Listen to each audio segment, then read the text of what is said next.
You know, there's a lot of talk about remembrance today. Remembering those that lost their lives on 9/11 on this anniversary of that event. But there are other things I think we need to remember also that I don't think get as much attention. And the things we need to remember are the lessons we learned that day.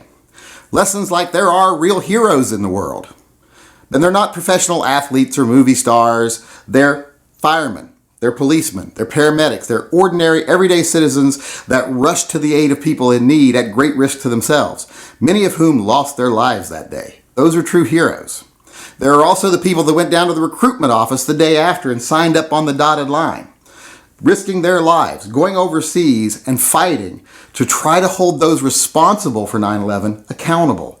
Those are true heroes. We need to remember that. We also need to remember that we as Americans can come together. No matter how big our differences seem, when it matters, we're able to stand arm in arm and present a unified front because we are Americans.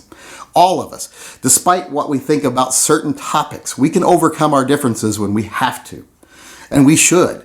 And we need to remember that it is possible. It may not seem like it these days, but it is possible. We also need to remember the lessons that there are evil people in this world. Evil exists. We need to remember that lesson. And no matter whether they wrap their evil up in nationalism, religion, or whatever, they're still evil. And ignoring them or coddling them in the sake of seeming politically correct doesn't help. It makes it worse.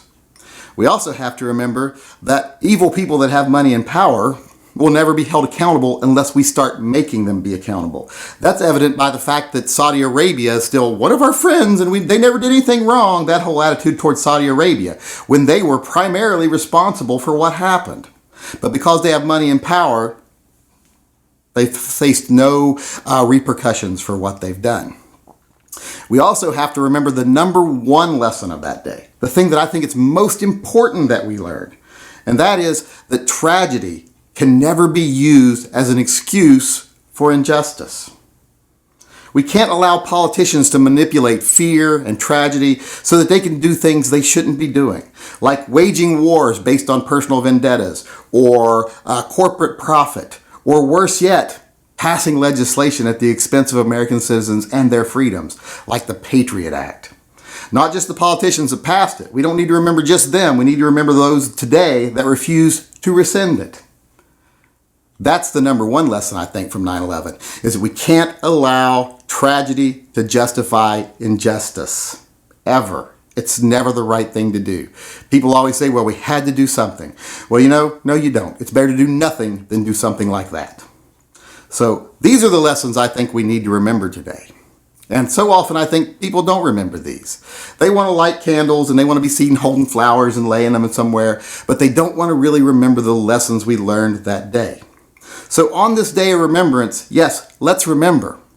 But let's remember everything we need to remember, and especially, let's remember the right things.